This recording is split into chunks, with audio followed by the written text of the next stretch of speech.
বানের জলে ভাসছে জনপদ। চট্টগ্রামের 5 জেলায় সীমাহীন দুর্ভোগ। হবিগঞ্জে বাঁধ ভেঙে তলিয়েছে 35 গ্রাম। পানির নিচে রাজধানীর সড়ক অলিগলি, স্বল্পমেয়াদী বন্যার শঙ্কা। দণ্ডিত শেখ হাসিনা দেশে ফিরলেই যেতে হবে কারাগারে। আপিলের সুযোগ নেই জানালেন চিফ প্রসিকিউটর। সিরাজ শিকদার হত্যাকাণ্ড সহ তদন্ত চলছে আওয়ামী লীগের সব অপরাধের। মুজিব বর্ষের নামে রাষ্ট্রের প্রায় 983 কোটি টাকা খরচ করেছে আওয়ামী লীগ সরকার। সংসদে অর্থমন্ত্রী, রাজনৈতিক বিবেচনায় ব্যাংক ও আর্থিক প্রতিষ্ঠানের নিয়োগ পাচ্ছে না কেউ। এবং যুদ্ধের প্রভাব আর নীতি সহায়তার অভাবে ধুঁকছে তৈরি পোশাক খাত। যুক্তরাষ্ট্রের বাজারে কমেছে রফতানি। অভ্যন্তরীণ জটিলতায় বড় হোঁচট খাচ্ছে বাংলাদেশ, দাবি উদ্যোক্তাদের।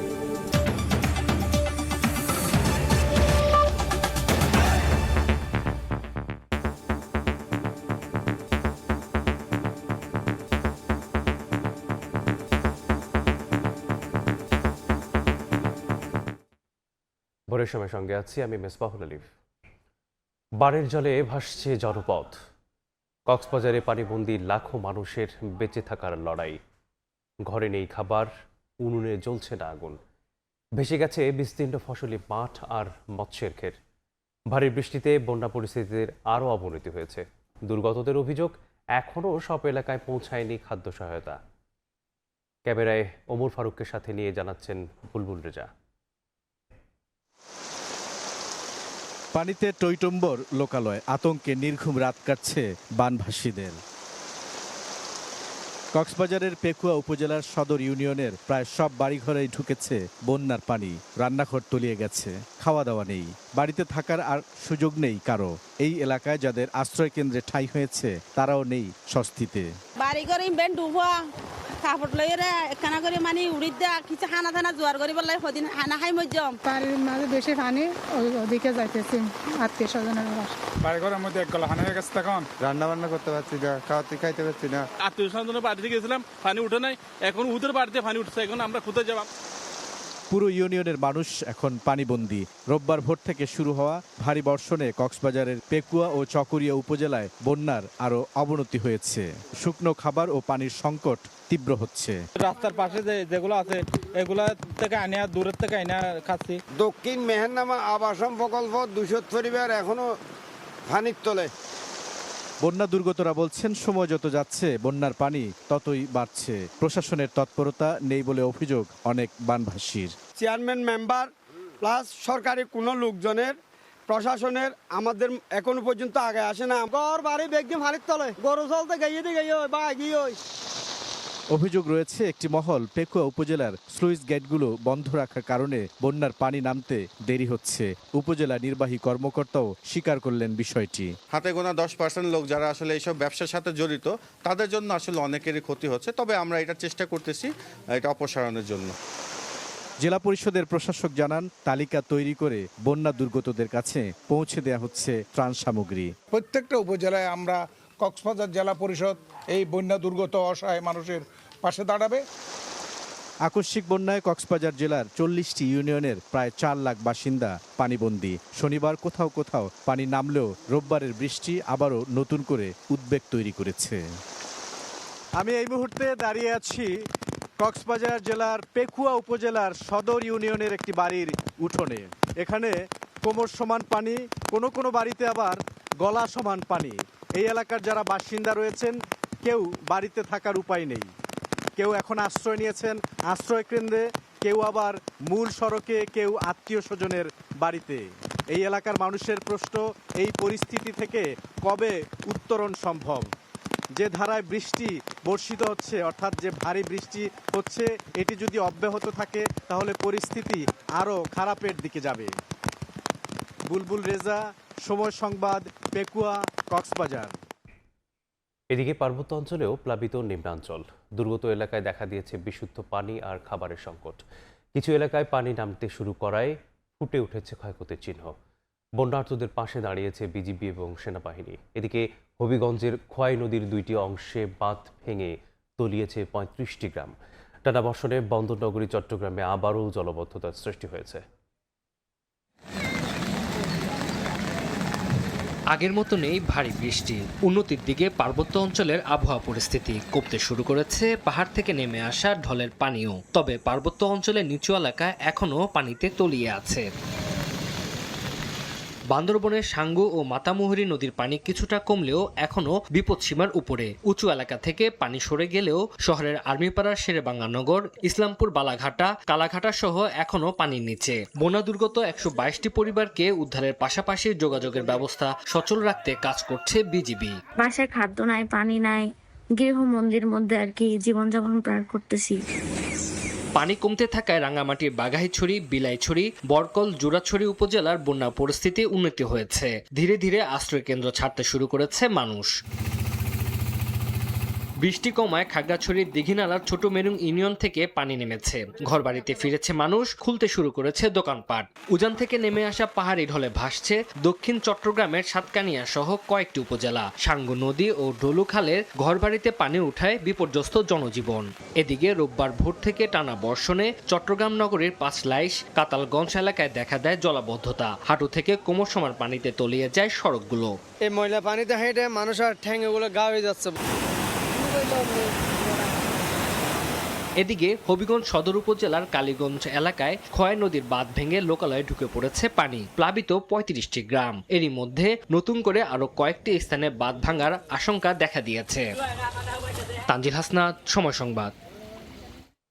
বন্যা কবলিত মানুষের জীবন সম্পদ রক্ষা, দ্রুত ত্রাণ ও চিকিৎসা সেবা নিশ্চিতের সংশ্লিষ্ট সব সংস্থা ও মাঠ প্রশাসনকে নির্দেশ দিয়েছেন প্রধানমন্ত্রী তারেক রহমান। রোববার দুপুরে সচিবালয়ে প্রধানমন্ত্রীর কার্যালয় থেকে 8 বিভাগের কমিশনার, পুলিশের ডিআইজি, জেলা প্রশাসক ও সিভিল সার্জন সহ মাঠ প্রশাসনের কর্মকর্তাদের সঙ্গে ভার্চুয়ালি সভায় এই নির্দেশনা দেন তিনি। সংশ্লিষ্ট কর্মকর্তারা নিজ নিজ এলাকার ক্ষয়ক্ষতি, উদ্ধার কার্যক্রম সহ সার্বিক পরিস্থিতি তুলে ধরেন। প্রধানমন্ত্রী বলেন, দুর্যোগে মানুষের জীবন এবং সম্পদ রক্ষায় প্রশাসনের সর্বোচ্চ অগ্রাধিকার। কোনো গাফলতির সুযোগ নেই। দ্রুত শুকনো খাবার, বিশুদ্ধ পানি, ওষুধ পৌঁছে দেওয়ার নির্দেশ দেন সরকার প্রধান। আশ্রয়কেন্দ্রে নিরাপদ পরিবেশ, পর্যাপ্ত স্যানিটেশন ব্যবস্থা, বিদ্যুৎ ও যোগাযোগ সুবিধা সচল রাখার উপর গুরুত্ব দেন প্রধানমন্ত্রী। যার আত্মসাৎ বা অবৈধ মজুত এড়াতে আইনশৃঙ্খলা বাহিনীকে সতর্ক থাকারও নির্দেশ দেন সরকার প্রধান। পরিমাণ হচ্ছে 730 মিলিমিটার এবং গত 24 ঘন্টাতেই প্রায় পানি কমে আসছে এবং সেখানে চট্টগ্রামের ফটিকছড়ি, হাটহাজারী এবং বোয়ালখালী সহ 3 পার্বত্য জেলায় বন্যায় ক্ষতিগ্রস্তদের মাঝে ত্রাণ বিতরণ, উদ্ধার কার্যক্রম এবং জরুরি সেবা সহ অব্যাহত রাখার কথা জানিয়েছেন বাংলাদেশ সেনাবাহিনী। চট্টগ্রাম সেনাবাহিনী এবং 3 পার্বত্য রিজিয়ন হতে গত 24 ঘন্টায় একাধিক মোবাইল টিম ভাগ করে দুর্গত ও প্রান্তিক এলাকায় ত্রাণ বিতরণ, উদ্ধার কার্যক্রম এবং জরুরি চিকিৎসা সেবা কার্যক্রম অব্যাহত রাখে সেনাবাহিনী। জানানো হয়, চট্টগ্রাম এবং 3 পার্বত্য জেলা প্রায় 3000 পরিবারের মধ্যে শুকনো খাবার, বিশুদ্ধ পানি পৌঁছে দেওয়া হয়েছে। জরুরি চিকিৎসা সেবা দেয়া হয়েছে 5000 মানুষের মাঝে। এরই মধ্যে সাজেক সহ বিভিন্ন পর্যটন কেন্দ্রে আটকে পড়া প্রায় 3000 পর্যটককে নিরাপদে জেলা শহরে পৌঁছে দেওয়া হয়েছে। বন্যা পরিস্থিতি উন্নতির আগ পর্যন্ত সকল সহায়তা অব্যাহত থাকবে বলে জানায় সেনাবাহিনী। চট্টগ্রামের বন্যায় ক্ষতিগ্রস্ত এলাকা পরিদর্শন করেছেন এনসিপির শীর্ষ নেতারা। রোববার দুপুরে আনোয়ারা ও বাঁশখালী উপজেলার বন্যা কবলিত বিভিন্ন এলাকা পরিদর্শন করেন এনসিপির আহ্বায়ক নাহিদ ইসলাম। দক্ষিণাঞ্চলের মুখ্য সংগঠক হাসনাত আবদুল্লাহ সহ দলটির স্থানীয় নেতাকর্মীরা এ সভায় দুর্গত মানুষের খোঁজ খবর নেন এবং ক্ষতিগ্রস্ত পরিবারের মাঝে ত্রাণ সামগ্রী বিতরণ করা হয়। দুর্যোগে ক্ষতিগ্রস্তদের সংকট কাটিয়ে উঠতে সব ধরনের সহযোগিতার আশ্বাস দেন তারা।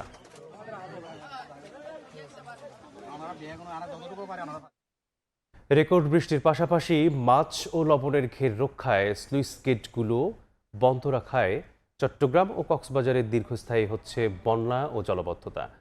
এতে এমন অভিযোগ তুলে এসেছে খোদ পানি উন্নয়ন বোর্ড থেকে। তবে ব্যর্থতার জন্য উল্টো পানি উন্নয়ন বোর্ডকেই দুষছেন বিশেষজ্ঞরা। আরও জানাচ্ছেন পার্থপ্রতিম বিশ্বাস।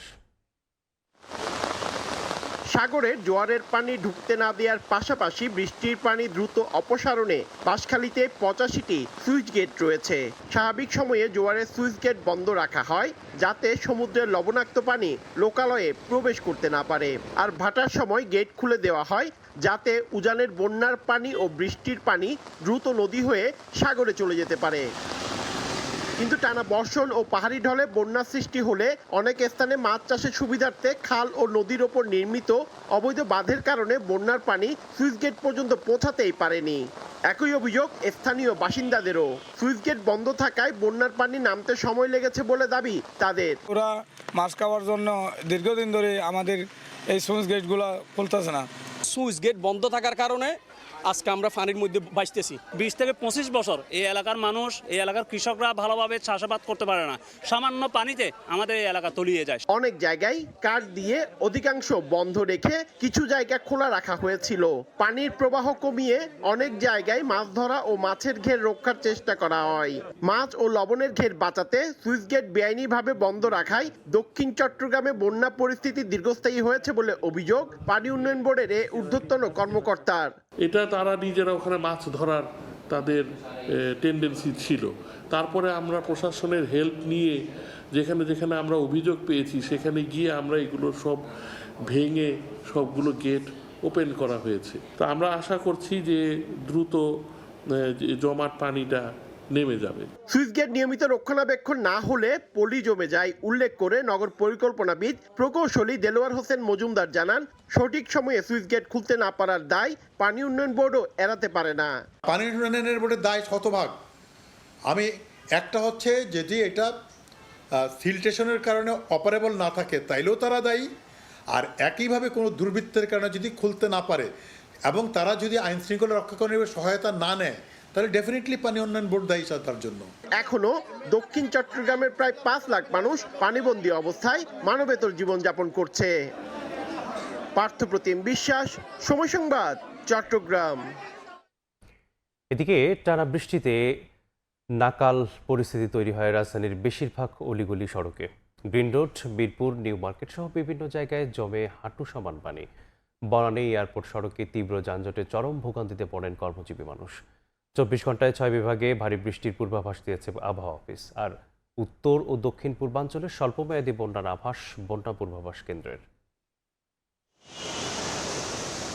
শনিবার রাত থেকে মুষলধারে বৃষ্টিতে স্থবির হয়ে পড়েছে রাজধানীর জনজীবন। বিভিন্ন এলাকায় তৈরি হয়েছে জলাবদ্ধতা। সড়ক পানিতে ডুবে যাওয়ায় যানজটে নাকাল নগরবাসী। গ্রিন রোড, মিরপুর, তেস্তুরি বাজার, মৌচাক সহ অধিকাংশ এলাকায় তলিয়ে গেছে হাঁটু সমান পানিতে। এতে দুর্ভোগে পড়েন নগরবাসী। বাসা থেকে বের হওয়ার পরে প্রথমে গাড়ি পাচ্ছিলাম না, প্রচুর গাড়িতে চাপ ছিল মানুষের। রাস্তা তো পুরোটাই পানিতে ব্লক হয়ে গেছে। সামান্য বৃষ্টি পড়লে এই রাস্তাটায় পানি জমে যায়। গভর্নমেন্টের কাছে বিনীত অনুরোধ বিষয়গুলো একটু দেখার জন্য। প্রশাসনের প্রাণকেন্দ্র সচিবালয়ের ভেতরেও তৈরি হয় জলাবদ্ধতা। বিপাকে পড়েন বিভিন্ন দফতরের কর্মকর্তা কর্মচারীরা। নিউ মার্কেট এলাকায় সড়ক ছাপিয়ে দোকানেও ঢুকেছে পানি। বিপাকে পড়েছেন পথচারীরা। সব দোকানপাট বন্ধ রেখেছেন ব্যবসায়ীরা। কোনো কাজ হয় না। আগের মেয়রও ছিল, তারা এগুলো দেখছে, কোনো কাজ পড়ে না এখনো। 5 মিনিটের ভিতরে আমার দোকানের ভিতরে হাঁটুর উপরে পানি, এবং আমি অনেকগুলো আমার মাল ভেজে আমার বইয়ের দোকান। বৃষ্টিতে তলিয়েছে বনানী ও এয়ারপোর্ট সহ বিভিন্ন সড়ক। এলিভেটেড এক্সপ্রেসওয়ে থেকে নামতেও পড়তে হয় ভোগান্তিতে। তীব্র যানজটে সীমাহীন দুর্ভোগে পড়েন যাত্রীরা। বাসায় ফিরছি, কিন্তু এখনো পর্যন্ত কোনো বাসের দেখা এখনো পর্যন্ত মিলেনি। এদিকে জলাবদ্ধতায় দুর্ভোগ লাঘবে কাজ করছে ঢাকা দক্ষিণ সিটি কর্পোরেশন। উচ্চ ক্ষমতা সম্পন্ন 3টি পাম্পের মাধ্যমে পানি নিষ্কাশন করছে ইমার্জেন্সি রেসপন্স টিম। মাঠে থেকে কাজের তদারকি করেন ডিএসসিসি প্রশাসক মোহাম্মদ আব্দুস সালাম। গত 24 ঘন্টায় রাজধানীতে 97 মিলিমিটার বৃষ্টিপাত রেকর্ড করা হয়েছে। 24 ঘন্টায় ভারী বৃষ্টির পূর্বাভাস আবহাওয়া অফিসের। বর্তমানে যে অবস্থা দেখা যায় তাতে এই বৃষ্টিপাতের যে ধারা, এটা আগামী 48 ঘন্টা পর্যন্ত কম বেশি থাকবে, বা 48 ঘন্টা পরে বৃষ্টিপাতটা কমে আসবে। এদিকে দক্ষিণ পূর্বাঞ্চলে পানি নেমে যাওয়ার প্রবণতা থাকলেও উত্তর পূর্বাঞ্চলে স্বল্পমেয়াদী বন্যা হতে পারে বলে জানিয়েছে বন্যা পূর্বাভাস ও সতর্কীকরণ কেন্দ্র। উত্তরাঞ্চলীয় লালমনিরহাট, নীলফামারী, রংপুর, কুড়িগ্রাম জেলার তিস্তা ধরল অববাহিকাতে আগামী 24 থেকে 48 ঘন্টায় স্বল্পমেয়াদী বন্যা পরিস্থিতি সৃষ্টির ঝুঁকি রয়েছে। জলাবদ্ধতা নিরসনে প্রশাসনের দৃশ্যমান পদক্ষেপের প্রত্যাশা ভুক্তভোগীদের। শাহরিয়ার সৌমিক, সময় সংবাদ, ঢাকা। ভোরের সময় আরও থাকছে, গ্যাসের উপর ভাসছে ভোলা, তবুও নেই কাঙ্ক্ষিত শিল্পোন্নয়ন। শিল্প পার্ক গড়ে তুলতে প্রধানমন্ত্রীর ঘোষণায় আশাবাদী দ্বীপ জেলার বাসিন্দারা। সুষম বণ্টনের দাবি। দণ্ডিত শেখ হাসিনা দেশে ফিরলেই যাবেন কারাগারে। মৃত্যুদণ্ডের রায়ের 30 দিনের মধ্যে আবেদন না করায় আইন অনুযায়ী তার আপিলের সুযোগ নেই বলে জানিয়েছেন চিফ প্রসিকিউটর আমিনুল ইসলাম। এদিকে 1975 সালের সিরাজ শিকদার হত্যাকাণ্ড সহ আওয়ামী লীগের সব অপরাধের তদন্ত চলছে বলেও জানান চিফ প্রসিকিউটর।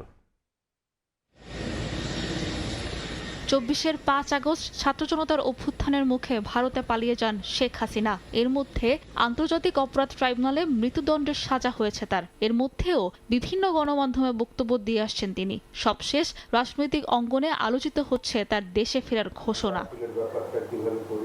এর মধ্যে শেখ হাসিনার দেশে ফিরতে চাওয়ার ঘোষণাকে রাজনৈতিক স্টান্টবাজি বলে মন্তব্য করেছেন চিফ প্রসিকিউটর। রোববার নিজ কার্যালয়ে সাক্ষাৎকারে তিনি বলেন, শেখ হাসিনাকে দেশে ফেরাতে কূটনৈতিক তৎপরতা চালাচ্ছে সরকার।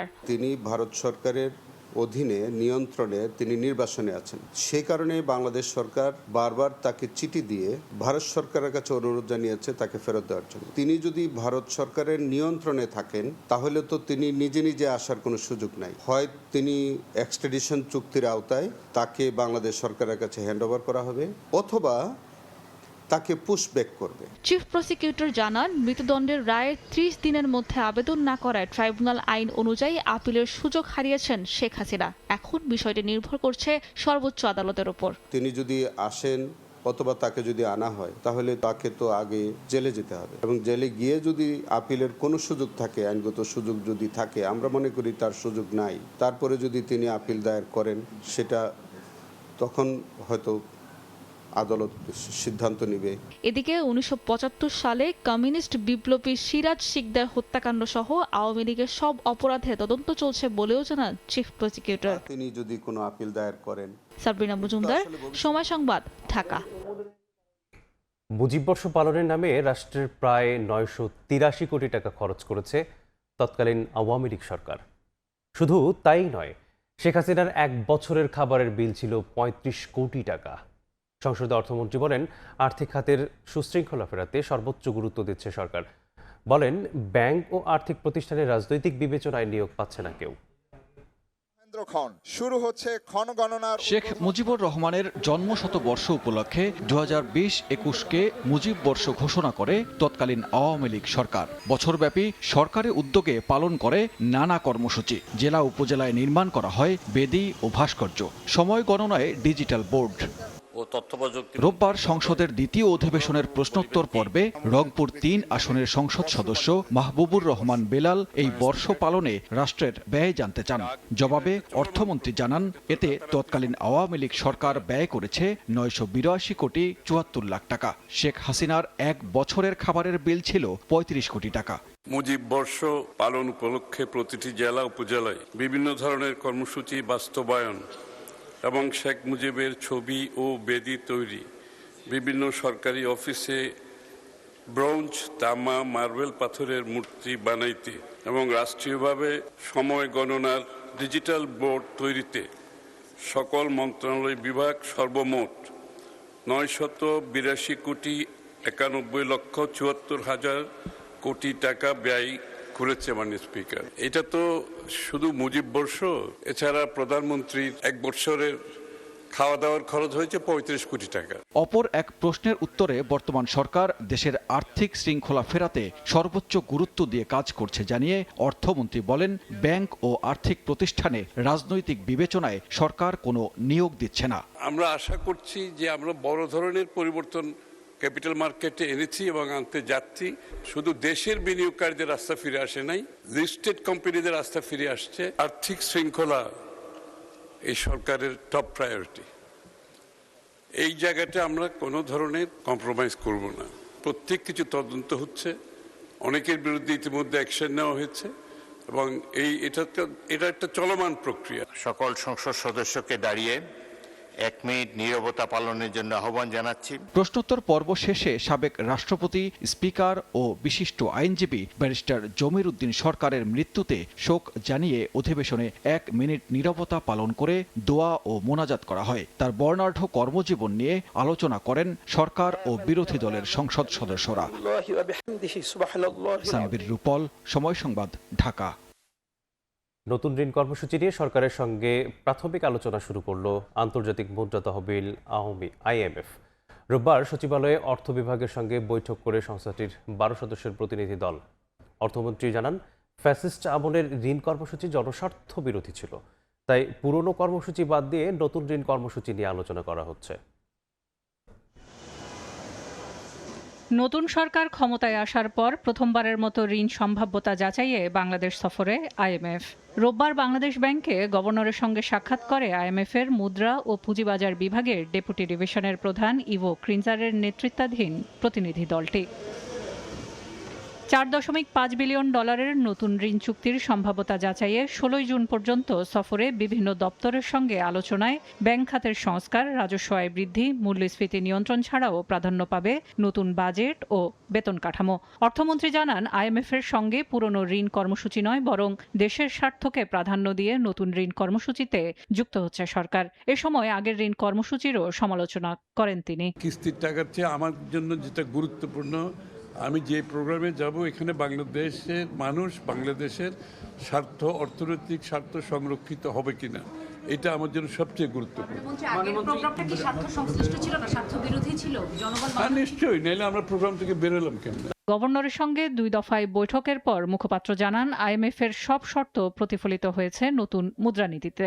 ফলে ঋণ পাওয়ার ক্ষেত্রে আশাবাদী বাংলাদেশ ব্যাংক। মূল্যস্ফীতির বিষয়টা অ্যাড্রেস করতে গিয়ে কিন্তু সর্বশেষ যে আমরা মনিটারি পলিসি ঘোষণা করলাম সেখানে কিন্তু অপরিবর্তিত রেখেছি। যে সকল সমস্যা হচ্ছে সেগুলো আমরা অ্যাড্রেস করতে আবার যুগোপযোগী পদক্ষেপ নিচ্ছি কিনা, এগুলো যদি তারা খতিয়ে দেখে, আশা করি বাংলাদেশ ব্যাংকে যে পরবর্তী যে ঋণ দানের কথা শুনছি সেই ব্যাপারে আইএমএফ এর সিদ্ধান্ত পজিটিভ হবে। ডলার সংকট মোকাবেলা করে বৈদেশিক মুদ্রার রিজার্ভ শক্তিশালী করা এবং সামষ্টিক অর্থনীতির স্থিতিশীলতা ফিরিয়ে আনতে 2023 সালে আইএমএফের সঙ্গে $470 কোটি ঋণ কর্মসূচিতে যুক্ত হয় বাংলাদেশ। পরে অন্তর্বর্তী সরকারের সময় আকার বাড়িয়ে করা হয় $550 কোটি। এ পর্যন্ত 5 কিস্তিতে $364 কোটি পেয়েছে বাংলাদেশ। তবে ষষ্ঠ কিস্তির অর্থ ছাড় নিয়ে প্রায় 1 বছর আলোচনা চললেও সে অর্থ ছাড় হয়নি। সেলিয়া সুলতানা, সময় সংবাদ, ঢাকা।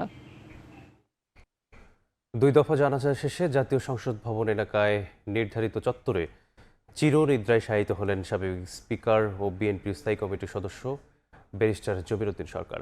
রোববার জানাজায় অংশ নেন প্রধানমন্ত্রী, স্পিকার, বিরোধী দলীয় নেতাসহ সংসদ সদস্যরা। এ সময় তার বর্ণাঢ্য কর্মজীবনের স্মৃতিচারণ করেন দীর্ঘদিনের সহকর্মীরা।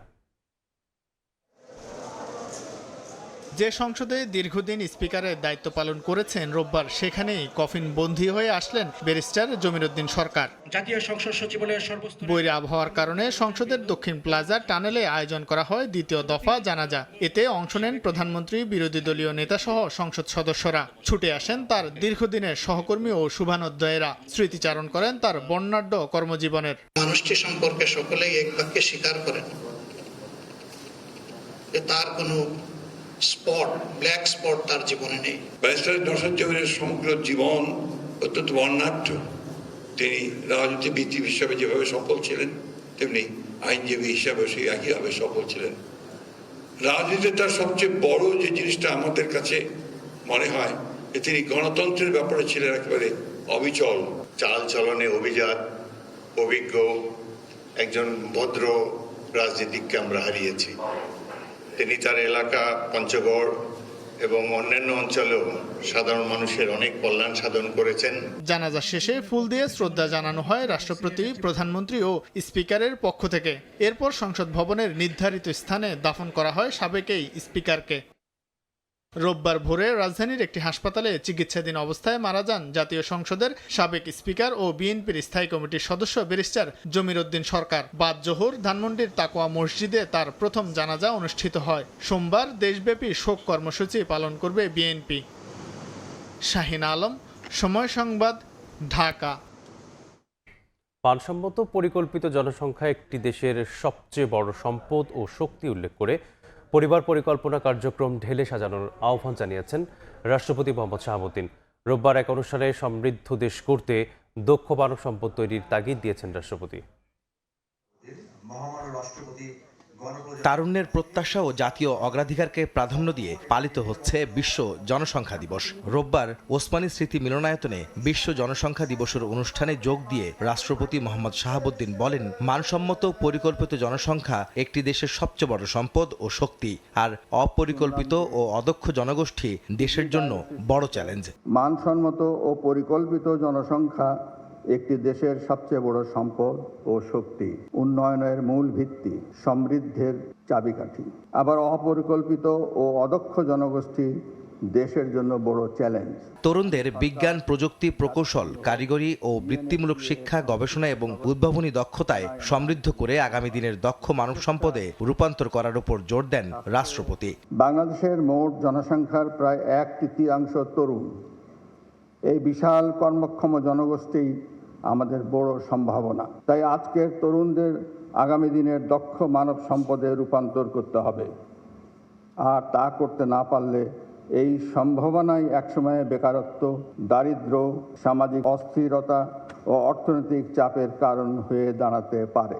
শিক্ষা বঞ্চিত ও পিছিয়ে পড়া পরিবারে জন্মহার তুলনামূলক বেশি মন্তব্য করে পরিবার পরিকল্পনা কার্যক্রমকে ঢেলে সাজাতে সংশ্লিষ্টদের প্রতি আহ্বান জানান রাষ্ট্রপতি। বাল্যবিবাহ প্রতিরোধ, বিয়ের গড় বয়স বৃদ্ধি এবং কিশোর কিশোরীদের শিক্ষা ও স্বাস্থ্যসেবা নিশ্চিত করা আমাদের অন্যতম সামাজিক অগ্রাধিকার। প্রত্যেকের সচেতনতায় পরিকল্পিত পরিবার এবং নিরাপদ ও মর্যাদাপূর্ণ পরিবেশে শিশুরা জন্ম নেবে বলে প্রত্যাশার কথা জানান রাষ্ট্রপতি।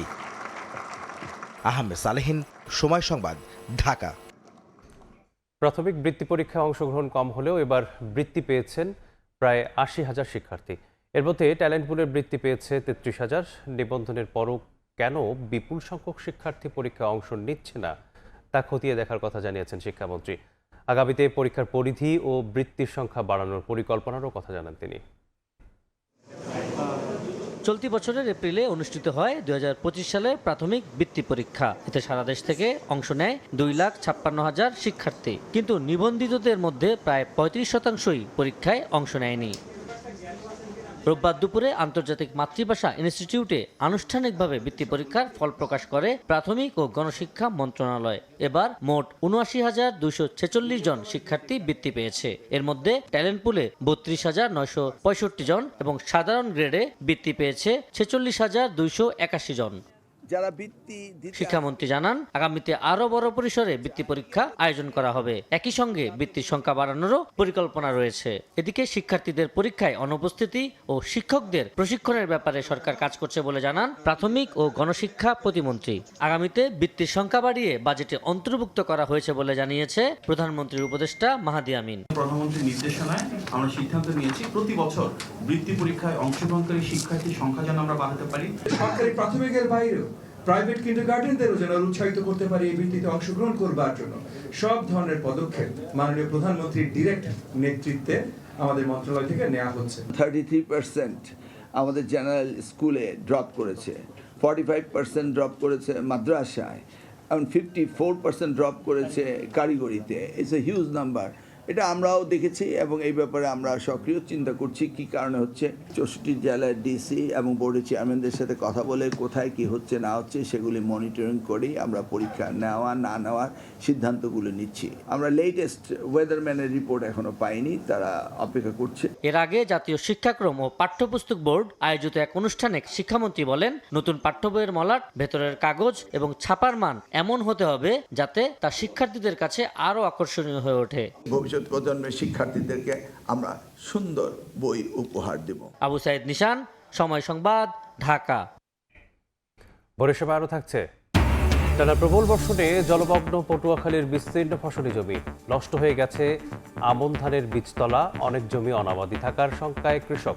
সহায়তার আশ্বাস কৃষি। দ্বীপ জেলা ভোলায় গ্যাসের প্রাচুর্য থাকার পরেও সময়োপযোগী পরিকল্পনার অভাব। গত 3 দশকে গড়ে ওঠেনি কাঙ্ক্ষিত শিল্প কারখানা।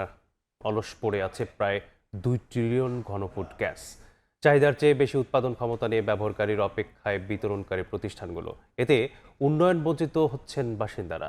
থমকে আছে বিপুল সংখ্যক কর্মসংস্থান সৃষ্টির সম্ভাবনাও। এরই মধ্যে প্রধানমন্ত্রীর ভোলায় শিল্প পার্ক করার ঘোষণায় নতুন করে গ্যাস ভিত্তিক উন্নয়নের স্বপ্ন দেখছেন দ্বীপবাসী। উৎপল দেবনাথের ছবিতে নাসিরউদ্দিন লিটনের রিপোর্ট।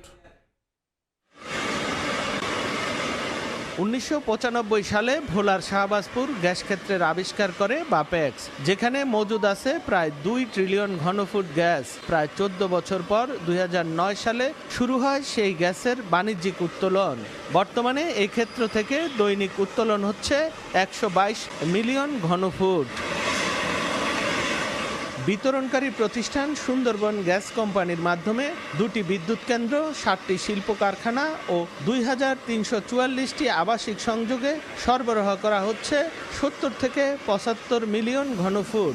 উদ্বৃত্ত থাকছে প্রায় 50 মিলিয়ন ঘনফুট। এছাড়া 2018 সালে ভোলা নর্থ ও 2023 সালে ইলিশা 1 নামে আবিষ্কৃত ক্ষেত্র দুটি থেকে গ্যাস উত্তোলন শুরু হয়নি এখনো। গ্যাসের মতো মূল্যবান প্রাকৃতিক সম্পদ থাকার পরেও কাঙ্ক্ষিত উন্নয়ন থেকে পিছিয়ে ভোলাবাসী। বিগত সরকার সার কারখানা, ইপিজেড, এলএনজি স্টেশন ও জাতীয় গ্রিডে নেয়ার মতো প্রতিশ্রুতির ফুলঝুরি ফুটালেও তা বাস্তবায়ন হয়নি। সম্প্রতি প্রধানমন্ত্রী তারেক রহমান জাতীয় সংসদে ভোলাতেই শিল্প পার্ক করার ঘোষণা দেন। এতে হতাশা কেটে নতুন করে স্বপ্ন দেখা শুরু করেন বাসিন্দারা। আমরা এই ঘোষণা চাই না, আমরা এটাকে বাস্তবে রূপ দেওয়ার ব্যাপারে বলতে চাই, যাতে সরকার এটাকে বাস্তবায়িত করে। আর বাস্তবায়িত করলে তখন বেকারত্ব দূর হবে। গত 17 বছর আমরা শুধু আশ্বাস শুনেছি যে ভোলায় কলকারখানা হবে, শিল্প পার্ক হবে, ইকোনমিক জোন হবে, কিন্তু আমরা শুধু দেখছি কি বাস্তবে ঢাকা থেকে কর্মকর্তারা এসে ফিল্ড ভিজিট করে গেছে, কিন্তু বাস্তবায়ন আর হয়নি। বর্তমান সরকার যেহেতু চাচ্ছেন এবং বিরোধী দলও এটাতে স্বতঃস্ফূর্তভাবে সমর্থন দিয়েছেন এবং তারাও দাবি উত্থাপন করেছেন, ভোলার সংসদ সদস্যরাও দাবি উত্থাপন করছেন, তো তারা যদি এখন শুধু উদ্যোগী হয় তাহলে এটা সম্ভব। ভোলার বেকারত্ব দূর হবে এবং বিভিন্ন ইন্ডাস্ট্রি হবে এবং গ্যাসটা সঠিক পথে ব্যবহৃত হবে, এটি আমাদের কাম্য। এখানে 2000 মেগাওয়াট বিদ্যুৎ কেন্দ্র হবে, সার কারখানা হবে, কোথায় সেগুলি? কিছুই হয়নি। আজকে আবার এই সরকার এসে তারই উত্তরসূরি, তারই সন্তান, আজকে জনগণের প্রধানমন্ত্রী, আজকে যে তারুণ্যের প্রতীক, তিনি এটাকে ফিল করেছেন, তাই বলেছে যে ভোলাতে ইকোনমিক্যাল এবং ইন্ডাস্ট্রিয়াল জোন হবে। তবে এই গ্যাস খুলনা বরিশাল নেয়ার নামে বিপুল পরিমাণ অর্থ অপচয় না করে ভোলাতেই শিল্পায়নের দাবি ব্যবসায়ী নেতার। 1100 কোটি টাকা লাগবে বরিশাল পর্যন্ত, তারপরে তো খুলনা রয়েছে, ঢাকায় রয়েছে, তারাও যারা এগুলা গ্যাসের মূল্য নির্ধারণ করেন তারা হিসাব করে দেখেছেন যে এই বিপুল অঙ্ক দাম না বাড়ে আমরা যদি এখানে গ্যাস দেওয়া যায়, গ্যাসের অঞ্চল করা যায়, এতে দেশ অনেক বেশি উপকৃত হবে। তবে শিল্প কারখানা স্থাপনে সরকারের নির্দেশনা পালনে সব ধরনের প্রস্তুতির কথা জানিয়েছেন জেলার শীর্ষ কর্মকর্তা। স্থানীয় পর্যায়ে আমরা যথেষ্টভাবে প্রস্তুত রয়েছে। শিল্প পার্ক করার জন্য যা যা করা প্রয়োজন জেলা প্রশাসনের পক্ষ থেকে জমি দেওয়া থেকে শুরু করে যে বিষয়গুলি আছে, এই বিষয়গুলি আমরা সরকারি সিদ্ধান্ত পাওয়া মাত্র আমরা এই বিষয়টি নিয়ে যথাসাধ্য দ্রুত কাজ করতে পারব। গ্যাস সম্পদকে ঘিরে ভোলার উন্নয়নের স্বপ্ন দীর্ঘদিনের। তাই এই গ্যাসকে শুধু উত্তোলনের মধ্যে সীমাবদ্ধ না রেখে সরকার গড়ে তুলবে শিল্প, বাড়বে দেশি বিদেশি বিনিয়োগ, সৃষ্টি হবে কর্মসংস্থানের, এমন প্রত্যাশাই ভোলার মানুষের। নাসির উদ্দিন লিটন, সময় সংবাদ, ভোলা। সপ্তাহেরও বেশি সময় ধরে চলা বৃষ্টিতে জলমগ্ন পটুয়াখালীর বিস্তীর্ণ ফসলি জমি। সবচেয়ে বেশি ক্ষতিগ্রস্ত আমন ধানের বীজতলা। পানিতে তলিয়ে নষ্ট হয়ে গেছে সদ্য তৈরি করা বীজতলার প্রায় পুরোটাই। মৌসুমের শুরুতেই বড় ধরনের ক্ষতির মুখে পড়েছেন কৃষক। নতুন করে বীজতলা তৈরিতে বাড়বে সময় ও উৎপাদন খরচ। অনেক জমি অনাবাদি থেকে যাওয়ার আশঙ্কাও তৈরি হয়েছে। তৌকিব পেদার ক্যামেরায় শিকদার জাবির হোসেনের রিপোর্ট। কোথাও হাঁটু সমান, কোথাও আবার কোমর সমান পানি। টানা এক সপ্তাহের বেশি সময় ধরে চলা বৃষ্টিতে পানির নিচে পটুয়াখালীর বিস্তীর্ণ ফসলি মাঠ। সবচেয়ে বেশি ক্ষতিগ্রস্ত হয়েছে আমন ধানের বীজতলায়। অনেক জায়গায় পচে নষ্ট হয়ে গেছে সদ্য গজানো চারা। এর মধ্যে বেশি ক্ষতির শিকার হয়েছেন জেলার বিচ্ছিন্ন দ্বীপ উপজেলা রাঙ্গাবালির কৃষক। বৃষ্টির কারণে আমাকে 2 কেনি জমিনের আলাজাড়ি করছি, বীজ পড়া সব নষ্ট হয়ে গেছে। এখন আর ঘরে কোনো ধান নাই, বীজ পড়া যে আছে সব পচে গেছে। আবার নতুন করে ধান করছি, যদি আবহাওয়া যদি ভালো থাকে তা আমাকে এই বীজ হইবে। সরকার দাবি এই ধানটা দিলে আমি বীজ করতে পারবো, কেনার মতন তৌফিক নেই আমার। জেলা কৃষি সম্প্রসারণ অধিদপ্তরের তথ্যমতে চলতি আমন মৌসুমে পটুয়াখালীতে ২৫০০ হেক্টর জমিতে বীজতলা তৈরির লক্ষ্যমাত্রা নির্ধারণ করা হয়েছে। এরই মধ্যে ১৭০ হেক্টর জমিতে বীজতলা তৈরি হয়েছিল, কিন্তু সেই বীজতলার প্রায় পুরোটাই নষ্ট হয়ে গেছে। নতুন করে বীজতলা তৈরি করতে বাধ্য হচ্ছেন কৃষকেরা। এতে যেমন আবাদ পিছিয়ে যাবে, তেমনি বাড়বে উৎপাদন খরচও। ক্ষতিগ্রস্ত কৃষকদের এখন একমাত্র ভরসা আবহাওয়া স্বাভাবিক হওয়া ও সরকারি সহায়তা। তবে ক্ষয়ক্ষতি নিরূপণ করে প্রয়োজনীয় সব ধরনের সহযোগিতা দেয়া হবে বলে জানিয়েছে কৃষি বিভাগ। জলাবদ্ধতা নিরসনের জন্য আমাদের উপজেলাতে স্লুইস গেট নিয়ন্ত্রণ কমিটি গঠন করা হয়েছে। আমরা ইতিমধ্যে কার্যক্রম শুরু করেছি, যাতে স্লুইস গেটগুলো ভাটার সময় খোলা এবং জোয়ারের সময় বন্ধ রাখা যায়। চলতি মৌসুমে জেলায় প্রায় ১,৯০,০০০ হেক্টর জমিতে আমন চাষের লক্ষ্যমাত্রা নির্ধারণ করা হয়েছে। শিকদার জাবির হোসেন, সময় সংবাদ, পটুয়াখালী। প্রমত্তা তেঁতুলিয়া নদীর অব্যাহত ভাঙনে মানচিত্র থেকে বিলীনের পথে পটুয়াখালীর কয়েকটি গ্রাম। জমি ও ঘরবাড়ি হারিয়ে নিঃস্ব বাসিন্দারা। সহায়তা নয়, বরং টেকসই বেড়িবাঁধ নির্মাণের দাবি তাদের। সাইবাঁধ নির্মাণের পরিকল্পনার কথা জানিয়েছেন প্রতিমন্ত্রী এবং পানি উন্নয়ন বোর্ডের কর্মকর্তারা। সুজয় আহমেদ ছবি এবং মোহাম্মদ মনির হোসেন বাদলের তথ্য নিয়ে রিপোর্ট। ভাঙতে ভাঙতে বাড়িঘরের কিনারায় নদী, সড়কের বেশিরভাগই বিলীন, মসজিদ, বাজার, গাছপালা ঝুঁকিতে। পটুয়াখালীর ১০ মিনিট তেঁতুলিয়া নদীর অরক্ষিত বেড়িবাঁধ ভেঙে কাজিরহান্দা, হাজিরহাট, ধনধনিয়া, গোলখালী ও বাঁশবাড়িয়া গ্রামের কয়েক হাজার মানুষের বাড়িঘর প্রতি বছর ভাঙনের কবলে পড়ে। গত কয়েকদিনে নতুন করে ঘরবাড়ি, ফসলের ক্ষেত, গাছপালা সব হারিয়ে নিঃস্ব শত শত পরিবার। চিরতরে অনেকের মুছে গেছে ভিটামাটি। ত্রাণ বা আশ্বাস নয়, স্থায়ী বেড়িবাঁধ নির্মাণের দাবি তাদের। ব্লকের ব্যবস্থা করা হোক, ভাঙ্গনটা জানমাল আমরা রক্ষা পাই। হাজার হাজার একর সম্পত্তি এখানে নদীর গর্ভে বিলীন হয়ে গেছে। আমরা এনে টেকসই বেড়িবাঁধ চাই। ভাঙন রোধে শিগগিরই স্থায়ীভাবে বাঁধ নির্মাণের পরিকল্পনার কথা জানান পানি উন্নয়ন বোর্ড ও প্রবাসী কল্যাণ ও বৈদেশিক কর্মসংস্থান প্রতিমন্ত্রী। বিস্তীর্ণ এলাকা জুড়ে ভাঙতেছে, তো আমরা ওই এলাকায় একটা প্রকল্প গ্রহণের জন্য ইতিমধ্যে সমীক্ষা আমাদের কার্যক্রম চলমান রয়েছে। সমীক্ষার প্রতিবেদন প্রাপ্তির পরে প্রতিবেদনের সুপারিশ আলোকে আমরা একটা প্রকল্প প্রণয়ন করব এবং প্রকল্পটি অনুমোদন পাওয়ার পরে উক্ত এলাকায় কাজ বাস্তবায়ন করা সম্ভব হবে। ইতিমধ্যেই সংশ্লিষ্ট মন্ত্রীদের সাথে কথা হয়েছে যে এখানে এই নদীর নৌপথটা সচল রাখা, সেই ক্ষেত্রে যেন তারা ড্রেজিং করার মধ্যে দিয়ে কিছুটা ভাঙন প্রতিরোধ করে। পাশাপাশি পানি উন্নয়ন বোর্ড এবং পানি সম্পদ মন্ত্রণালয় যে ধরনের টেকসই বেড়িবাঁধ প্রকল্প নিয়ে থাকে, সেই বিষয়টি আমরা বাস্তবায়ন করার চেষ্টা করছি। জেলায় মোট ১,৩০০ কিলোমিটার বেড়িবাঁধ রয়েছে। এর মধ্যে আংশিক ক্ষতিগ্রস্ত ২৫ কিলোমিটার ও ৬ কিলোমিটার পুরো ক্ষতিগ্রস্ত। সময় সংবাদ, পটুয়াখালী। যুক্তরাষ্ট্রের বাজারে বড় হোঁচট খেয়েছে দেশের তৈরি পোশাক খাত। চলতি বছরের প্রথম ৫ মাসে রপ্তানি কমেছে ৮%-এরও বেশি।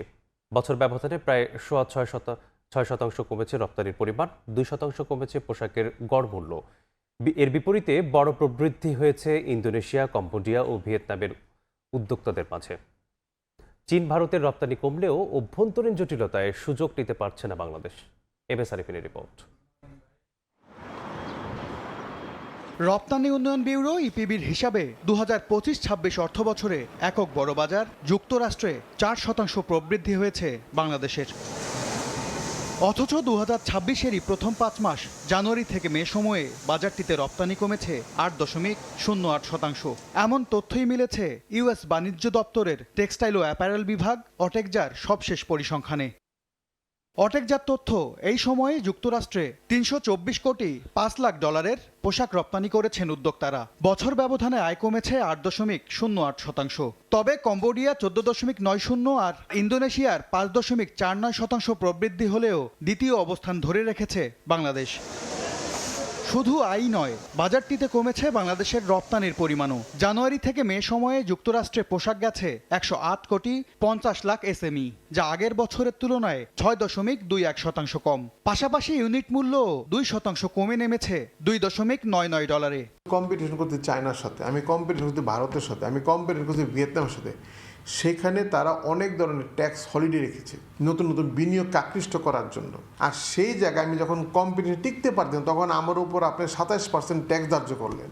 তার মানে ভবিষ্যতে আমার আসলে সক্ষমতা আরও দিন দিন কমতে থাকবে। উদ্যোক্তারা বলছেন জ্বালানি সংকট সহ নানা চ্যালেঞ্জের মধ্যেই বৈশ্বিক যুদ্ধ পরিস্থিতির ধাক্কা লেগেছে তৈরি পোশাক খাতে। প্রণোদনা সহ নীতি সহায়তার অভাবে চীন বিমুখ যুক্তরাষ্ট্রের ক্রয়াদেশের সুফল নিতে পারেনি বাংলাদেশ। মাস 6 ধরে স্পেশালি ইরান যুদ্ধর জন্য কিছুটা হলেও কনসার্ন বা আপনার বলবো ইনস্টেবল সিচুয়েশন ক্রিয়েট হয়েছে, যেটার জন্য আমাদের ক্রেতারা অলদো অর্ডার প্লেসমেন্টসগুলো গত বছরই হয়েছিল আমাদের দেশে, কিন্তু এগুলোর ব্যাপারে কিছুটা হলেও তারা পুল ব্যাক করেছে। সামান্য প্রণোদনা নিতে গিয়ে আমরা যে পরিমাণ হয়রানির শিকার হই, তার চেয়ে এই প্রণোদনা প্রত্যাহার করে নেওয়া আমরা মনে করি অনেক ভালো। অটেকজার তথ্য একক হিসাবে মে মাসে যুক্তরাষ্ট্রে বাংলাদেশের পোশাক রপ্তানি বেড়েছে 6.04%, যদিও ইউনিট মূল্য কমেছে 0.89%। MS আরিফিন, সময় সংবাদ, ঢাকা। দেশের উন্নয়ন কার্যক্রমে স্বচ্ছতা, জবাবদিহিতা ও জনকল্যাণ নিশ্চিতের প্রত্যয় নিয়ে শহীদ রাষ্ট্রপতি জিয়াউর রহমানের সমাধিতে শ্রদ্ধা জানিয়েছেন 9টি উন্নয়ন কর্তৃপক্ষের চেয়ারম্যান। রোববার দুপুরে রাজধানীর শেরেবাংলা নগরের সমাধিতে শ্রদ্ধা জানান গাজীপুর, নারায়ণগঞ্জ, রংপুর, রাজশাহী, কুমিল্লা, ময়মনসিংহ, খুলনা, কক্সবাজার ও চট্টগ্রাম উন্নয়ন কর্তৃপক্ষের চেয়ারম্যান। এ সময় তাদের সঙ্গে ছিলেন গণপূর্ত মন্ত্রণালয়ের উপদেষ্টা জাকারিয়া তাহের সুমন। পরে তারা শহীদ রাষ্ট্রপতি জিয়াউর রহমানের আত্মার মাগফিরাত কামনা করে দোয়া ও মোনাজাত করেন।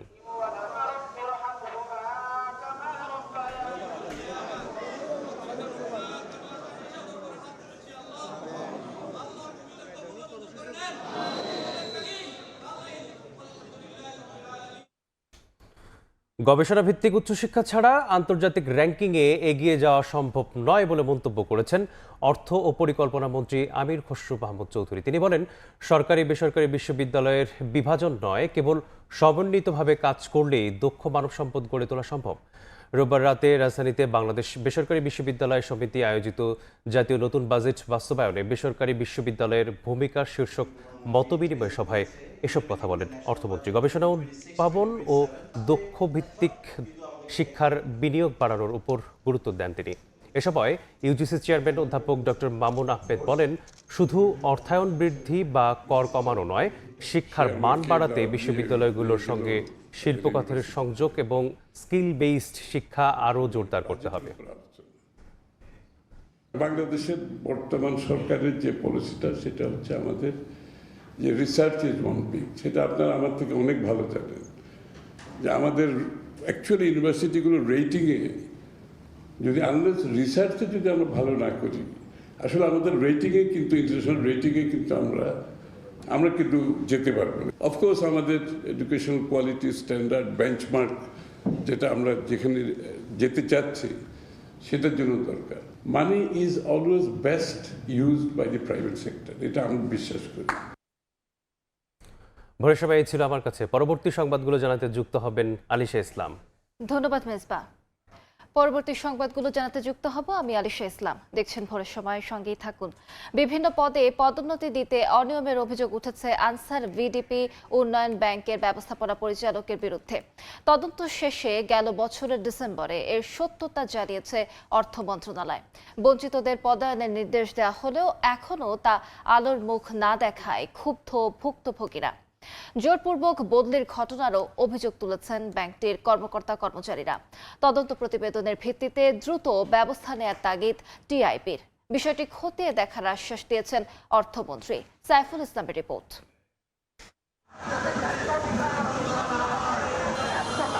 নিজ ব্যাংকের কর্মকর্তাদের পদোন্নতিতে অনিয়মের অভিযোগ প্রমাণিত হওয়ায় গেল বছরের 17 ডিসেম্বর আনসার বিডিপি উন্নয়ন ব্যাংকের ব্যবস্থাপনা পরিচালক মীর মোফাজ্জল হোসেনের বিরুদ্ধে বিভাগীয় মামলা করার নির্দেশ দেয় আর্থিক বিভাগ।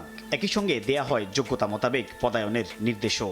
6 মাসের দৃশ্যমান কোনো অগ্রগতি না হওয়ায় ক্ষুব্ধ পদবঞ্চিত কয়েকশো কর্মকর্তা কর্মচারী। 2024 সালের 22 অক্টোবর ব্যাংকটির ব্যবস্থাপনা পরিচালক হিসেবে যোগ দেওয়ার পর থেকেই তার অনিয়মের বিরুদ্ধে সোচ্চার হলেই অনেককেই বিভিন্ন জেলায় বদলি করা হয়, এমন অভিযোগ রয়েছে ভুক্তভোগীদের। বঞ্চিত করা হয়েছে, আমাদেরকে পদোন্নতি দেওয়া উচিত ছিল, সেটা বিষয়ে উনি কোনো পদক্ষেপ নিচ্ছেন না, বরং আমাদেরকে হয়রানি করছেন এবং আমাদের চাকরি নিয়ে টানাটানি করতেছেন। উনি অনিয়ম করেছেন, সেটা মন্ত্রণালয় প্রমাণ করছেন। যারা মানববন্ধনে জড়িত ছিলেন ওনাদের প্রত্যেককে দূরবর্তী স্থানে বদলি সহ প্রশাসনিক হয়রানি তাদেরকে করা হয়েছে। অভিযোগের ভিত্তিতে ব্যাংকটির ব্যবস্থাপনা পরিচালকের সাথে যোগাযোগ করতে চাইলে কর্মকর্তারা জানান তিনি ছুটিতে। তারপরও বেশ কয়েকবার ফোন কলে যোগাযোগের চেষ্টা করা হলেও আসেনি উত্তর। সরকার যখন অনিয়ম দুর্নীতি দূর করে ব্যাংকসহ আর্থিক খাতকে শক্তিশালী করতে দৃঢ় প্রতিজ্ঞ, তখন কোনো ব্যাংকের শীর্ষ কর্মকর্তার বিরুদ্ধে অভিযোগের সত্যতা পাওয়ার পরও ব্যবস্থাপনা নিতে বিলম্ব করায় অনিয়মকে উস্কে দেওয়ার শামিল বলে মনে করেন টিআইবির নির্বাহী পরিচালক। যার বিরুদ্ধে বিভাগীয় তদন্ত চলমান, তিনি চলমান অবস্থায় যদি এই ধরনের অনিয়মের সাথে জড়িত থাকতে পারেন, তাহলে ধরতে হবে যে যার নজরদারি সংস্থা যারা, তাদেরও এখানে দায়িত্বের ক্ষেত্রে পালনের ক্ষেত্রে ঘাটতি আছে। এই প্রসঙ্গে অর্থমন্ত্রীর কাছে জানতে চাইলে পুরো বিষয়টি খতিয়ে দেখার আশ্বাস দেন তিনি। আমি না জেনে তো এগুলো বলতে পারবো না। তার নামে বিভাগীয় পর্যায়ে মামলাও আমি দেখতে হবে। দেশে বাংলাদেশ আনসার বিডিপি উন্নয়ন ব্যাংকের শাখা রয়েছে 250টি, আর কর্মকর্তা কর্মচারীর সংখ্যা প্রায় 800। তবে অনেক পদই এখনো ফাঁকা বলে জানিয়েছেন ব্যাংক সংশ্লিষ্টরা। সাইফুল ইসলাম, সময় সংবাদ, ঢাকা। অদক্ষ চালক, সরু সড়ক ও যত্রতত্র রিকশা, অটোরিকশা পার্কিংয়ে দিন দিন ভোগান্তি বাড়ছে পিরোজপুরে। ব্যবসা প্রতিষ্ঠানের সামনে ঘন্টার পর ঘন্টা যানবাহন পার্কিং করে রাখায় ক্ষতির সম্মুখীন হচ্ছেন ব্যবসায়ীরা। এ কারণে যানজট লেগেই থাকছে, শহরে ঘটছে দুর্ঘটনা। বিষয়টি সমাধানের আশ্বাস পৌর প্রশাসকের। জিয়াউল হকের তথ্য ও তরিকুল ইসলাম অবির ছবিতে রিপোর্ট। লিটন শেখ পিরোজপুর শহরে 20 বছর ধরে রিকশা চালাচ্ছেন। একসময় ফাঁকা রাস্তায় তিনি প্যাডেল দিয়ে রিকশা চালিয়ে বেশ ভালোভাবেই সংসার চালাতেন, কিন্তু সময়ের বিবর্তনে ব্যাটারি চালিত রিকশা ও অটোরিকশা আসায় শহরের সড়কগুলো এখন অটোরিকশা আসায় দিশেহারা তিনি। এমনকি যানবাহনের চাপেও বাসিন্দারাও তীব্র ভোগান্তিতে।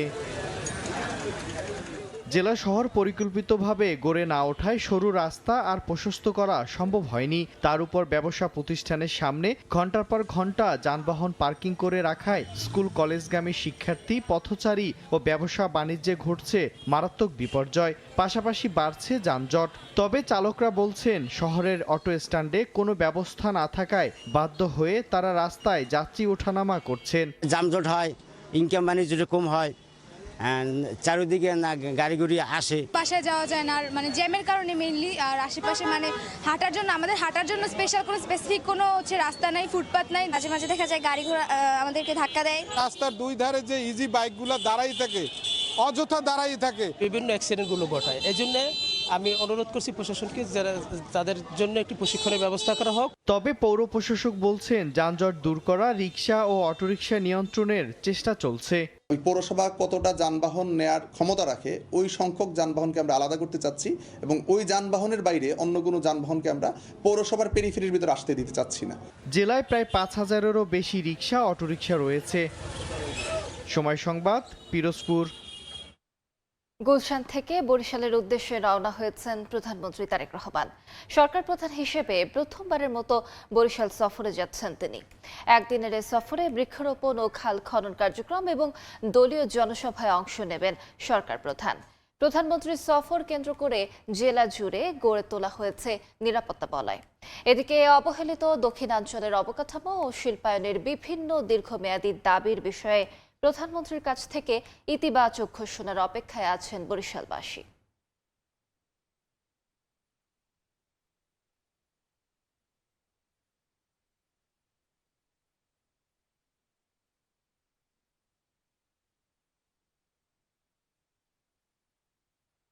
ঝালকাঠিতে ৩৭ বছরে তৈরি হয়নি আধুনিক বাস টার্মিনাল। অসংখ্য খানাখন্দে তৈরি হয়েছে মরণ ফাঁদ। অপেক্ষমান কক্ষ, পাবলিক টয়লেট সহ যাত্রী সেবার কিছুই নেই এখানে। এতে ভোগান্তিতে যাত্রী ও বাস শ্রমিকরা। পলাশ রায়ের পাঠানো তথ্য ও শামীম হোসেনের ছবিতে রিপোর্ট। একটু বৃষ্টি হলেই স্থানীয় কিশোর তরুণরা নেমে পড়ে কাদা পানিতে ফুটবল খেলতে। দেখে মনে হবে গ্রামের মাঠঘাট। এমন চিত্র প্রথম শ্রেণীর ঝালকাঠি পৌর বাস টার্মিনালের। কোনো প্রকার যাত্রী সেবার বালাই নেই বাস টার্মিনালটিতে। বছরের পর বছর ধরে অবহেলায় পড়ে আছে। অসংখ্য খানা খন্দে তৈরি হয়েছে মরণ ফাঁদ। ঘটছে ছোট বড় দুর্ঘটনা। যাত্রীদের জন্য নেই কোনো অপেক্ষমান কক্ষ। এতে ভোগান্তিতে যাত্রী ও বাস শ্রমিকরা। টার্মিনাল থেকে পৌর কর্তৃপক্ষকে নিয়মিত পৌরকর পরিশোধ করে আসলেও নেই কোনো পদক্ষেপ। বৃষ্টি নামলে কোনো যাত্রী ছাউনি নেই, গাড়ির তলে বর্ষা বাদল আইলে ঢুকে কোনো কাজকর্ম করতে পারে না। বর্ষার সিজনে হাঁটু সমান পানি হয়, আমরা এটার উন্নয়ন চাই। তবে একটি আধুনিক বাস টার্মিনাল নির্মাণ কাজ মন্ত্রণালয়ের চূড়ান্ত অনুমোদনের অপেক্ষায় জানায় কর্তৃপক্ষ। সিটিসিআরপি প্রজেক্টে প্রস্তাবনা চলে গেছে অলরেডি এবং সার্ভে কাজ শেষ হয়েছে। এটা এখন ডিজাইন পর্যায়ে আছে এবং নোয়া প্রদান করা হয়েছে। ঝালকাঠি পৌরবাসীর জন্য এটা অত্যন্ত সুখবর যে একটা মডেল বাস স্ট্যান্ড হচ্ছে। 1988 সালে তৎকালীন খুলনা বিভাগীয় ডেভেলপমেন্ট বোর্ড একতলা একটি ভবন সহ ঝালকাঠি পৌর বাস টার্মিনালটি নির্মাণ করে। এরপর আর আধুনিকতার কোনো ছোঁয়াই লাগেনি টার্মিনালটিতে। সময় সংবাদ, ঝালকাঠি। মুন্সিগঞ্জের হাটে উঠেছে বর্ষাকালীন সবজি। জমি থেকে তুলে আনা নানা রকম সবজির পসরা বসেছে বাজারে, তবে দাম চড়া বলে অভিযোগ ক্রেতাদের।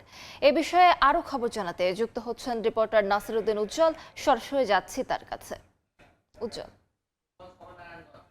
টানা বৃষ্টির কারণে সবজির বাজার কিন্তু 2 দিনের ব্যবধানে কেজিতে 20 টাকা পর্যন্ত বেড়েছে এবং তারা বলছেন যে বৃষ্টিতে যে তাদের ফসল ক্ষতি হয়েছে এবং অনেক জমিতে পানি জমে গিয়ে ফসল তারা হারিয়ে ফেলছেন। তারা বলছেন যে গাছ মরে যাচ্ছে, সেই কারণে কিন্তু তারা সস্তায় যে সবজি বিক্রি করছিলেন কোরবানির পর থেকে সেটির দাম বেড়ে গেছে এবং তারা বলছেন যে চাহিদার চাইতে সরবরাহ কিন্তু কম এবং সেই কারণেই কিন্তু বাজারে একটা বড় ধাক্কা খেয়েছে এবং তারা বলছেন যে যেসব সবজি নিয়ে বাড়ি ফিরতে হতো এখন কিন্তু সবজি অভাব পড়েছে এবং আজকে কিন্তু উচ্ছে এখানে 40 টাকা কেজি দরে বিক্রি হয়েছে। করলার দামও কিন্তু 40 টাকা ছিল। ধুন্দল বিক্রি হয়েছে 30 টাকা কেজি দরে। কহির কেজি হাঁকা হচ্ছে 30 টাকা, ঝিঙ্গা 35 টাকা, কাঁকরোল 40 টাকা, পটল 25 টাকা এবং আলুর দামও একটু বেড়েছে। 22 টাকা কেজিতে আজকে আলু বিক্রি হচ্ছে, তবে মিষ্টি আলু বিক্রি হচ্ছে কিন্তু 40 টাকা কেজি দরে। কালা বেগুনের দাম উঠেছে 60 টাকা, বড় কচু 40 থেকে 50 টাকা পিস দরে বিক্রি হচ্ছে। বটবটির দাম 30 টাকা, লাউ বিক্রি হচ্ছে 20 থেকে 30 টাকা পিস দরে। ঢেঁড়স পাওয়া যাচ্ছে বাজারে, তবে পেঁপে পাওয়া যাচ্ছে 30 টাকা কেজিতে। জালি কুমড়া পিস 30 থেকে 35 টাকা আর কাঁচা কলা কিন্তু 40 টাকা হালিতে পাওয়া যাচ্ছে।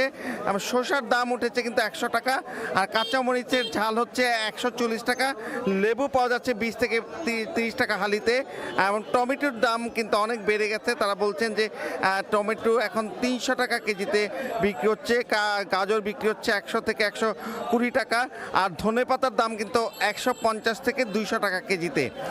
এই বর্ষাকালীন সবজি কিন্তু এই অঞ্চলে উঁচু এলাকায় বেশ ভালো সবজি হয় এবং কৃষি সম্প্রসারণ অধিদপ্তর বলছেন 4906 হেক্টর জমিতে এই বর্ষাকালীন মৌসুমি যে সবজি সেটি চাষ হয়েছে এবং এই যে এলাকার সবজি কিন্তু সুস্বাদু থাকবার কারণে এই মুন্সিগঞ্জের বাইরের বিভিন্ন অঞ্চলে এই সবজি সরবরাহ হয়, এমনকি দেশের বাইরে কিন্তু রপ্তানি হয়ে থাকে এবং এইসব তাজা সবজি কেনার জন্য এই জন্য কিন্তু পাইকারদের ভিড় পড়ে যায় এবং এখানকার যে কৃষক রয়েছেন তারা বলছেন যে বিষমুক্ত সবজি চাষ তারা করছেন এবং সেই কারণে কিন্তু এই সবজির চাহিদা রয়েছে এবং ঢাকায় যে কৃষকের হাট আছে সেখানেও কিন্তু প্রতি সপ্তাহে 2 দিন তারা সবজি পাঠান এবং কৃষি সম্প্রসারণ অধিদপ্তর বলছেন যে এই বিষমুক্ত সবজির উপর গুরুত্ব দিয়েছে, সেই কারণে কিন্তু কৃষি সম্প্রসারণ অধিদপ্তরের তত্ত্বাবধানে এই বিষমুক্ত সবজি চাষ হচ্ছে এবং এই বিভিন্ন সবজি কিন্তু এখন 12 মাস চাষ করারও তারা কৌশল তারা এখানে বাস্তবায়ন করছেন এবং সে কারণে কিন্তু 12 মাসেই কিন্তু অনেক সবজি পাওয়া যাচ্ছে এবং এই উঁচু এলাকাতে যেই রামপাল, পঞ্চসার, মহাখালী, বজ্রযোগিনী এসব এলাকাতে এই চাষ বেড়েছে এবং এখানকার যে এই মুন্সিগঞ্জ যে হাট, প্রাচীন হাট, এই হাটটি কিন্তু প্রধান সড়কের উপরে, যেটি কিন্তু 2 থেকে 3 ঘন্টায় 20 থেকে 25 মেট্রিক টন সবজি বিক্রি হয়। এর বাইরে কিন্তু এই যে এই অঞ্চলের অনেক এলাকা থেকে যে সবজিগুলো আসে সেই সবজি বিকেলবেলাও তারা বিভিন্ন জায়গায় পাঠাচ্ছে এবং এই সকালের সবজিগুলো কিন্তু গতকাল রাতেই তুলে আনা হয়েছে বা অনেক ভোরে তোলা হয়েছে। এর বাইরেও কিন্তু তারা সবজি তুলে আনছে এবং তারা বলছেন যে এখানে যে লতা খেতি রয়েছে, সেই লতা খেতির সবজি যে এটি এই অঞ্চলের সুস্বাদু সেইগুলো নিয়ে কিন্তু তাদের নানা রকম পরিকল্পনা। তবে কৃষক এবার বলছেন যে সবজিতে এই কোরবানির ঈদের পরে থেকে কিন্তু তারা সস্তায় সবজি বিক্রি করছিলেন, সেখানে তারা ক্ষতির সম্মুখীন। তো এই ছিল মুন্সিগঞ্জ থেকে সবজির হাটের সবশেষ। সরাসরি যুক্ত ছিলাম মুন্সিগঞ্জে। ভৈরবে একটি পুরাতন ভবনের বারান্দা ধসে গিয়ে রাস্তার উপর পড়েছে, তবে ভাগ্যক্রমে বেঁচে যান পথচারীরা। স্থানীয়রা জানান, সন্ধ্যা 8:30টার দিকে শহরের দুধপট্টিতে হঠাৎ বিকট আওয়াজ হয়। এ সময় স্থানীয়রা দেখতে পান একটি ভবনের বারান্দা ধসে ইট নিচে পড়া শুরু করেছে। এলাকাবাসীর অভিযোগ, ভবনটি প্রায় শতবর্ষী। অনেক আগে মেয়াদোত্তীর্ণ হওয়ায় ভবন মালিককে চিঠি দিয়েছিল পৌরসভা, কিন্তু কোনো তোয়াক্কা না করে দোতলায় জাল ব্যবসায়ীদের গোডাউন ও নিচতলায় ডিম ব্যবসায়ীদের ভাড়া দিয়ে কার্যক্রম চালিয়ে যান ভবন মালিক তারেকুজ্জামান।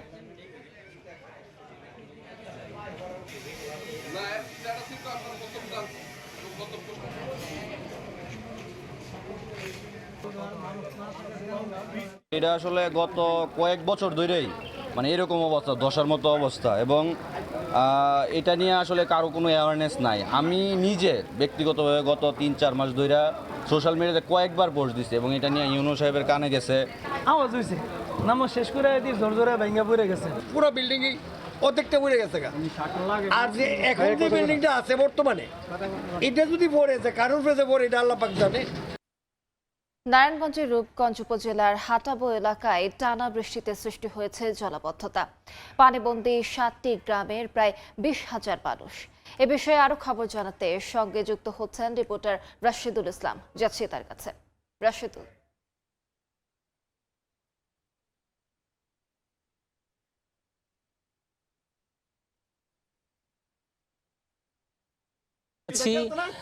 নারায়ণগঞ্জের রূপগঞ্জে কাঞ্চন পৌরসভা যেটি রয়েছে, হাটাবো এলাকার টেকপাড়া যে গ্রামটিতে রয়েছে, এখানে জলাবদ্ধতায় প্রায় হাজার হাজার মানুষ এখানে আবদ্ধ রয়েছে।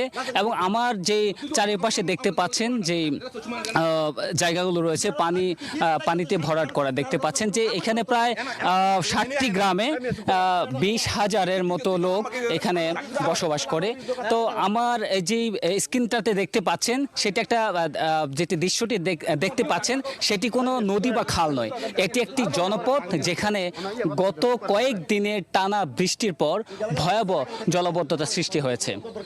এখানে স্থানীয়দের যে অভিযোগটি রয়েছে, এখানে একটি আবাসন কোম্পানির পানি যে নিষ্কাশনের যে সরকারি খাল ভরাট করে তারা এখানে যে কোম্পানিগুলো এখানে দিয়েছে, এবং এই জলাবদ্ধতার কারণে রূপগঞ্জের যে কাঞ্চন পৌরসভাটি রয়েছে, সেখানে ভুলতা ও গোলাকান্দার যে ইউনিয়নটি রয়েছে, অন্তত 60টি গ্রামে প্রায় 20,000 মানুষ এখানে পানিবন্দী হয়ে পড়ে আছে। এখানে যেমন ঘরবাড়ি রয়েছে, রাস্তাঘাট, শিক্ষা প্রতিষ্ঠান সবকিছুই পানির নিচে চলে গেছে। তাহলে আমরা যদি জানি যে এখানে যারা বসবাস করে তাদের কাছ থেকে যে আমরা জানি যে এখানে যে অবস্থাটা রয়েছে পানিবন্দী, যেমন কেউ রান্না করতে পারছেন না, রান্নার যে ঘরটি রয়েছে সেটা একদম জলাবদ্ধতা একদম ভিজে গিয়েছে। এবং আমরা জানবো যে এখানে যারা আছেন, আপনাদের যে অবস্থাটা রয়েছে পানিবদ্ধতা, কেমন আপনাদের দিন কাটছে আর কি? দিন তো ভালো কাটছে না, আমাদের ছেলে মেয়ে স্কুলে যাইতে পারতেছে না, তারপরে আমরা ঠিক মতন বাজার সদাই করতে পারি না, খাইতে পারি না। আমার একটা দোকান দেখে আইছেন, সেই দোকানে কোনো ব্যবসা বাণিজ্য নাই আজকে বিগত কতদিন ধরে। এই অবস্থায় আমরা কি করতে পারি? সরকারি ক্যানেল আছে, এই ক্যানেল কাটা বলছিল, স্থানীয় নেতারা বলছিল যে এটা কাইটা দিলে পানিটা নিষ্কাশন হবে। কি কারণে এটা আবার বন্ধ হয়ে গেছে? একজন সাংবাদিক আইছিল, দেখতেই পাচ্ছেন যে কোম্পানির কিছু লোক সামসারা কিভাবে আমাদেরকে থ্রেটিং মারে। এখন আমরা যেটা জানতে পেরেছি যে এখানে যারা নাকি স্থানীয় যারা রয়েছে, তারা এইখানে যে পানি নিষ্কাশন করার যে ব্যবস্থাটা রয়েছে, তারা এটা কোম্পানির কারণে এটা জলাবদ্ধতা আটকে রেখেছে। এই ছিল আমার কাছে নারায়ণগঞ্জ রূপগঞ্জের তারাব পৌরসভার সর্বশেষ তথ্য। সরাসরি যুক্ত ছিলাম রূপগঞ্জে।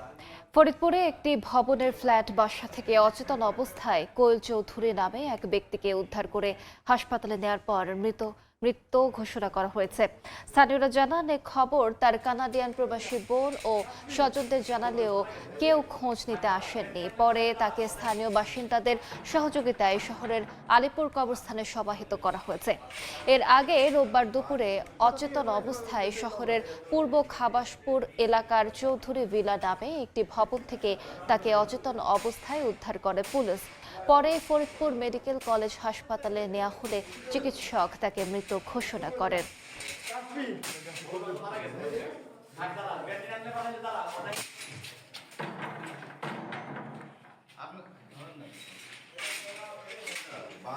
ঝিনাইদহে পালিত হলো মরমী কবি পাগলা কানাইয়ের ১৩৭তম মৃত্যুবার্ষিকী। বিকেলে সদর উপজেলার বেড়বাড়ি গ্রামে কবির সমাধিতে শ্রদ্ধা নিবেদন করেন পাগলা কানাই স্মৃতি সংরক্ষণ সংসদ। পরে মিলনায়তনে হয় আলোচনা সভা। এতে জেলা প্রশাসক নোমান হোসেন, পুলিশ সুপার মিয়া মোহাম্মদ আশিস বিন হাসান সহ পাগলা কানাই স্মৃতি সংরক্ষণ সংসদ নেতৃবৃন্দ উপস্থিত ছিলেন। আলোচনা সভা শেষে দোয়া মোনাজাত অনুষ্ঠিত হয়। পাহাড়ের পাদদেশে যারা ঝুঁকি নিয়ে বসবাস করছেন তাদেরকে বিকল্প জমিতে ঘর তৈরি করতে দিতে চান প্রধানমন্ত্রী, জানিয়েছেন বিদ্যুৎ, জ্বালানি ও খনিজ সম্পদ প্রতিমন্ত্রী অনিন্দ ইসলাম অমিত। রোববার বিকেলে রাঙামাটির ওমদা মিয়া হিল পৌর জুনিয়র হাই স্কুল আশ্রয় কেন্দ্র পরিদর্শন শেষে গণমাধ্যম কর্মীদের এ কথা বলেন তিনি। এমপি সাহেবকে বললাম যে আপনারা তাকে বোঝাতে হবে এরকম ঘটনা পুনরাবৃত্তি ঘটতে পারে। আমরা যদি তাকে বুঝিয়ে আমরা যদি তাকে বিকল্প একটি জায়গায় তার জন্য আবাস করে দিতে পারি, সেটাই হবে আসলে স্থায়ী একটি সমাধান। সো আমরা এটা বোঝাবো এবং যারা বুঝবেন, যাদের এই বাস্তবতা নেই, বাস্তুহারা, সরকারের তরফ থেকে বিকল্প জায়গায় জমিতে ঘর করে দেওয়ার দায়িত্ব প্রধানমন্ত্রী তারেক রহমান নিতে চান এবং নিবেন, এই কথা মহান জাতীয় সংসদে আলোচনা। নরসিংদীতে পরিচ্ছন্নতা কর্মী বুবি হত্যা মামলায় গ্রেফতার 5 আসামির 3 দিন করে রিমান্ড দেওয়া হয়েছে। দুপুরে নরসিংদী আদালতে আসামিদের হাজির করা হয়। শুনানি শেষে আসামিদের 3 দিন করে রিমান্ড মঞ্জুর করেন বিচারক মিশকাতুল ইসলাম। গত 10 জুলাই নরসিংদী ও ব্রাহ্মণবাড়িয়ার বিভিন্ন এলাকা থেকে 5 আসামিকে গ্রেফতার করে আইনশৃঙ্খলা রক্ষাকারী বাহিনী। গত 4 জুলাই নরসিংদীর রায়পুরা রেল স্টেশনের একটি পরিত্যক্ত কক্ষে দুর্বৃত্তদের মারধরে গুরুতর আহত হয় পরিচ্ছন্নতা কর্মী বুবি। লুট করা হয় তার জমানো অন্তত 30,000 টাকা। উদ্ধার করে উপজেলা স্বাস্থ্য কমপ্লেক্সে ভর্তি করা হয়। গত মঙ্গলবার দিবাগত রাতে শারীরিক অবস্থার অবনতি হলে উন্নত চিকিৎসার জন্য সদর হাসপাতালে নেয়ার পথে অ্যাম্বুলেন্সে মৃত্যু হয় বৃদ্ধা বুবির। পরদিন ময়নাতদন্ত শেষে মেথিকান্দা রেলওয়ে স্টেশনের পাশেই দাফন করা হয় এই বৃদ্ধাকে। এই ঘটনায় প্রতিবাদের ঝড় ওঠে সারা দেশে। সমালোচনার সৃষ্টি হয় নেট দুনিয়ায়।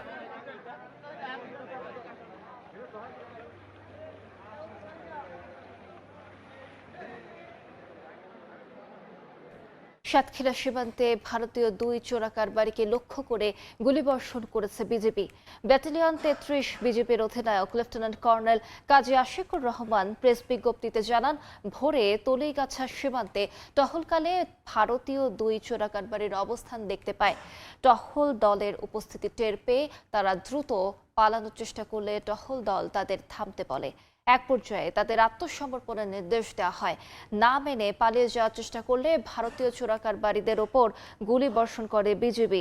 এই ঘটনার পর সীমান্ত এলাকায় গোয়েন্দা নজরদারি জোরদার করা হয়েছে বলে জানিয়েছেন বিজেপি অধিনায়ক।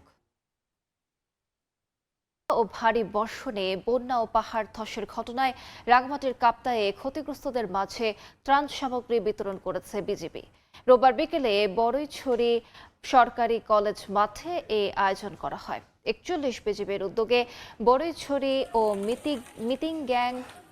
মিতিংগাছড়ির আশ্রয় কেন্দ্রে থাকা 120টি পরিবারের মাঝে ত্রাণ সামগ্রী বিতরণ করা হয়। বিজেপি জানায়, দুর্যোগ কবলিত এলাকায় সাধারণ মানুষের দুর্ভোগ লাঘব এবং জরুরি প্রয়োজন পূরণে মানবিক সহায়তা কার্যক্রম অব্যাহত থাকবে।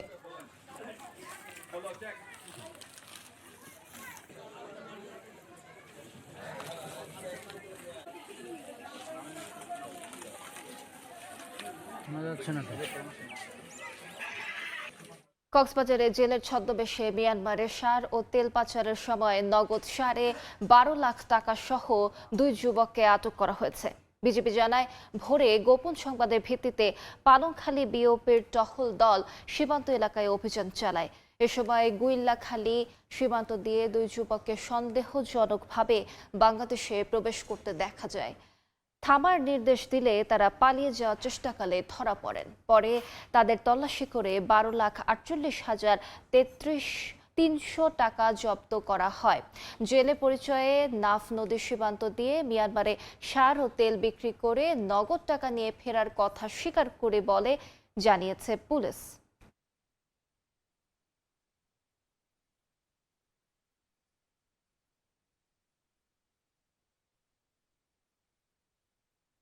ফেনীতে 1,56,69,000 টাকার অবৈধ ভারতীয় পণ্য জব্দ করা হয়েছে। শনিবার রাতে পরশুরাম উপজেলার সীমান্ত এলাকায় অভিযান চালায় বিজেপি। উদ্ধার হয় শুল্ক ফাঁকি দিয়ে দেশে আনা ভারতীয় শাড়ি ও মোবাইল ফোনের ডিসপ্লে। এ সময় কাউকেই আটক করা যায়নি। জব্দকৃত পণ্য স্থানীয় কাস্টমস কার্যালয়ে জমা দেওয়া হয়েছে। সীমান্তে চোরাচালান বিরোধী অভিযান চলমান থাকবে বলে জানিয়েছে বিজেপি।